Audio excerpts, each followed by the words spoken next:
A new class being offered by Yale University is already being called the most popular class in the school's history. And guess what?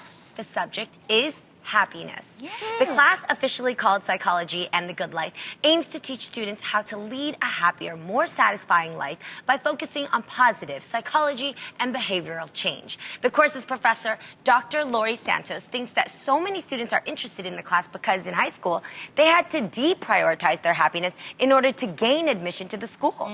So ladies, do you think that the secret to happiness can be found in a classroom? Can you imagine getting an F in this course? That would be so terrible. That would suck. But I actually think this is really great. And obviously, people that go to Ivy League schools have worked incredibly hard to get there. But at the end of the day, you realize you can have degrees, you can have every title in the world, you could have money, you could have the most successful practice, or whatever you do.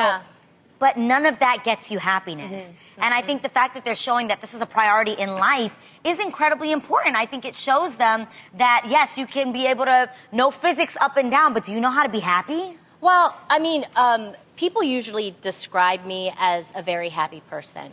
And they would always ask, why are you so happy? And actually, you guys, it's really simple. It's because I choose to be.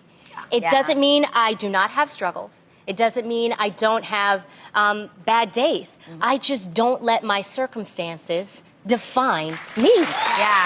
But you have to work hard at it. And you just have to choose it, you know? I find happiness in different things. I don't think you have to take a class for it. I don't think it can be taught. I always say about comedy, you can't really teach comedy. Even though they try to teach comedy classes, it's just something that's in you. But there are things around you that you can find happiness. Find happiness at a church. Find happiness in your family. Find happiness by going on a vacation or reading. Or even at that drink at the end of the day. Friday with a nice drink is happiness. It happens. A nice drink. No, but I think what you're saying is something I find that elders have who are truly happy have, which is just a simplicity in being thankful. Happiness has to come with one ingredient, being grateful. And I learned this when I had a friend a few years ago.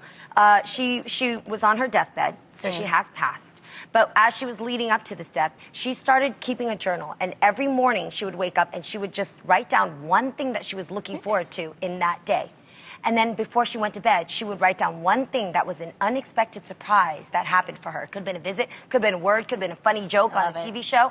But in that, whenever she felt down, she just flipped through the pages of that book. And to this day, I kept her book and I continued that tradition for the last 6 years. Greatest practice. Great happiness.